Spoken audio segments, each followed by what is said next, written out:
Guys আমি রিঙ্কি আবারও তোমাদের কাছে নতুন একটা রেসিপি নিয়ে চলে এসেছি। আজকে আমি আলুর কোপ্তা কারির রেসিপি তোমাদের সঙ্গে শেয়ার করবো। বিলিভ মি গাইস, যত ধরনেরই কোপ্তা কারি খেয়ে থাকো না কেন, জাস্ট একবার এই আলু কোপ্তা কারির রেসিপিটা খেয়ে দেখো, এক থালা ভাত এক নিমিষে কিন্তু শেষ হয়ে যায়।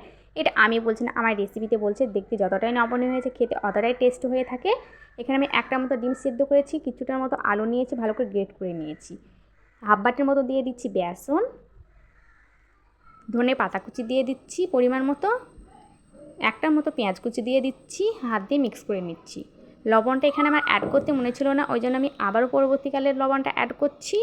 একটা কড়ার মধ্যে সাদা তেল নিয়েছি পরিমাণ মতো। কোপ্তাগুলোকে একটা একটা করে গোল্ডেন কালার করে ভাজা ভাজা করে নামিয়ে নিতে হবে উল্টে পাল্টে।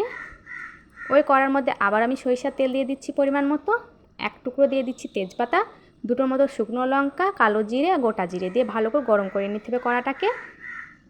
পেঁয়াজ কুচি দিয়ে দিচ্ছি, গোল্ডেন কালার করে ভাজা ভাজা হয়ে আসলে বাটা দিয়ে দিচ্ছি 1.5 চামচের মতো, আদা রসুন বাটা হাফ চামচের মতো, লবণ, হলুদ, টমেটো কুচি দিয়েছি, জিরে দিয়েছি, লঙ্কা গুঁড়ো দিয়েছি, পরিমাণ মতো পানি দিয়ে ভালো করে কষিয়ে নিতে হবে। আগের ভিডিওতে কমেন্ট করেছে রায়হান শেখ, ফারুক শেখ, রোহাব শেখ, সেলিম শেখ, সুজন শেখ, আকরাম ইকবল, MK আলিসা, রানী খাতুন, তোমাদেরকে অসংখ্য ধন্যবাদ জানাচ্ছি আমার ভিডিওতে ভালো ভালো কমেন্ট করার জন্য।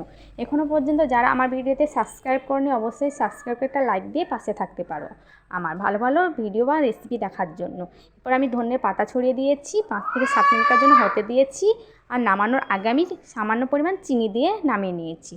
দেখে বলো তো গাইস কেমন হয়েছে, অবশ্যই কমেন্ট করতে ভুলবে না।